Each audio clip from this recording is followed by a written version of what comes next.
بسم اللہ الرحمن الرحیم۔ السلام علیکم دوستوں، امید کرتا ہوں آپ سب لوگ خیر و عافیت سے ہوں گے۔ آج جو واقعہ میں بتانے لگا ہوں یہ حضرت ابوبکر صدیق رضی اللہ تعالیٰ عنہ کا ہے۔ حضرت ابوبکر صدیق رضی اللہ تعالیٰ عنہ کی پوری زندگی کے واقعات اس کثرت سے اس چیز کی مثالیں ہیں کہ ان کا احاطہ بھی دشوار ہے۔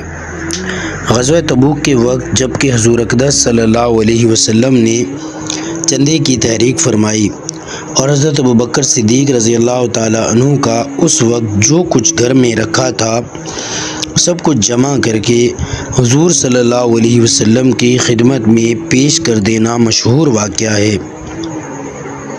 اور جب حضور صلی اللہ علیہ وسلم نے دریافت فرمایا کہ ابوبکر گھر میں کیا چھوڑا، تو آپ نے فرمایا اللہ اور اس کا رسول صلی اللہ علیہ وسلم یعنی ان کی خوشنودی کا ذخیرہ گھر میں موجود ہے۔ حکایات صحابہ رضی اللہ تعالیٰ عنہ میں یہ قصہ مفصل ذکر کیا گیا ہے، اور اس نوع کے دوسرے حضرات کے متعدد واقعات حکایات صحابہ میں بھی لکھ چکا ہوں۔ وہاں دیکھا جائے تو معلوم ہو کہ ایثار، ہمدردی اور اللہ کی راہ میں خرچ کرنا انہی حضرات کا حصہ تھا کہ اس کا کچھ بھی شائبہ ہم لوگوں کو مل جائے تو نہ معلوم ہم اس کو کیا سمجھیں، لیکن ان حضرات کے یہاں یہ روز مرہ کے معمولی واقعات تھے۔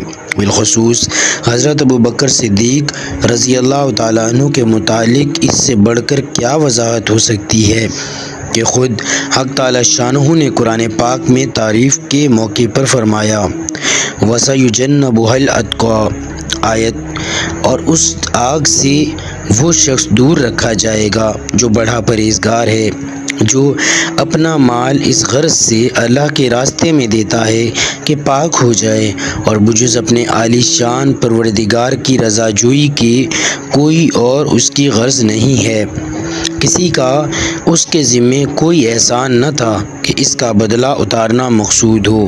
اس میں نہایت ہی مبالغہ اخلاص کا ہے، کیونکہ کسی کے احسان کا بدلہ اتارنا بھی مطلوب اور مندوب ہے، مگر فضیلت میں احسان ابتدائی کے برابر نہیں۔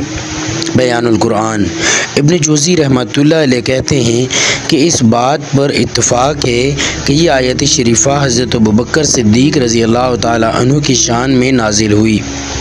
حضرت ابو ہریرہ رضی اللہ تعالیٰ عنہ حضور اقدس صلی اللہ علیہ وسلم کا ارشاد نقل کرتے ہیں کہ مجھے کسی کے مال نے اتنا نفع نہیں دیا جتنا ابوبکر کے مال نے دیا۔ حضور صلی اللہ علیہ وآلہ وسلم کا یہ ارشاد سن کر حضرت ابوبکر رضی اللہ تعالیٰ عنہ رونے لگے اور عرض کیا یا رسول اللہ، کیا میں اور میرا مال آپ کے سوا کسی اور کا ہے؟ حضور صلی اللہ علیہ وآلہ وسلم کا یہ ارشاد بہت سے صحابہ کرام رضی اللہ تعالیٰ عنہ سے بہت سی روایات میں نقل کیا گیا۔ سعید بن مسیب رحمۃ اللہ علیہ کی روایت میں اس کے بعد یہ بھی ہے کہ حضور صلی اللہ علیہ وآلہ وسلم حضرت ابوبکر رضی اللہ تعالیٰ عنہ کے مال میں اسی طرح تصرف فرماتے تھے جس طرح اپنے مال میں فرماتے تھے۔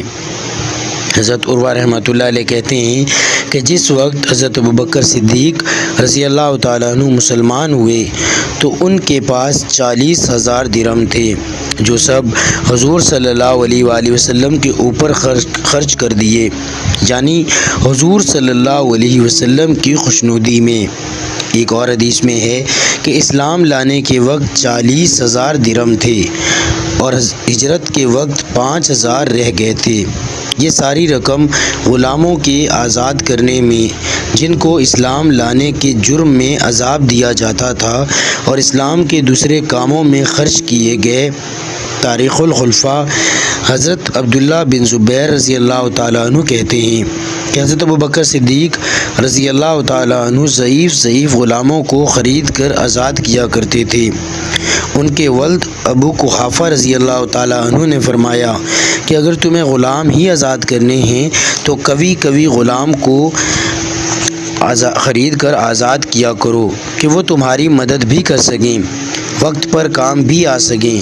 حضرت ابوبکر رضی اللہ تعالیٰ عنہ نے فرمایا کہ میں اپنے لیے آزاد نہیں کرتا، میں تو محض اللہ تعالیٰ کی خوشنودی کے لیے آزاد کرتا ہوں۔ اور حق تعالی شانہ کے یہاں ضعیف کمزور کی مدد کا جتنا اجر ہے وہ قوی کی مدد سے بہت زیادہ ہے۔ ایک اور حدیث میں حضور پاک صلی اللہ علیہ وآلہ وسلم کا ارشاد ہے کہ کوئی شخص ایسا نہیں ہے جس کا مجھ پر احسان ہو اور میں نے اس کے احسان کا بدلہ نہ دیا ہو، مگر ابو بکر رضی اللہ تعالیٰ عنہ کا احسان میرے ذمے ہے جس کا بدلہ میں نہیں دے سکا۔ حق تعالی شانہ خود ہی قیامت کے دن اس کے احسان کا بدلہ عطا فرمائیں گے۔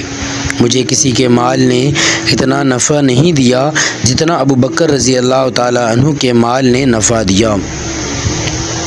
دوستو امید کرتا ہوں آپ کو یہ ویڈیو پسند آئے گی۔ اگر یہ ویڈیو پسند آئے اسے لائک کیجیے، شیئر کیجیے اور مزید اس طرح کی ویڈیوز کے لیے ہمارا چینل ضرور سبسکرائب کیجیے۔ اب ہم ملیں گے آپ سے ایک نئی ویڈیو کے ساتھ، تب تک کے لیے اپنا بہت سارا خیال رکھیے۔ اللہ نگہبان۔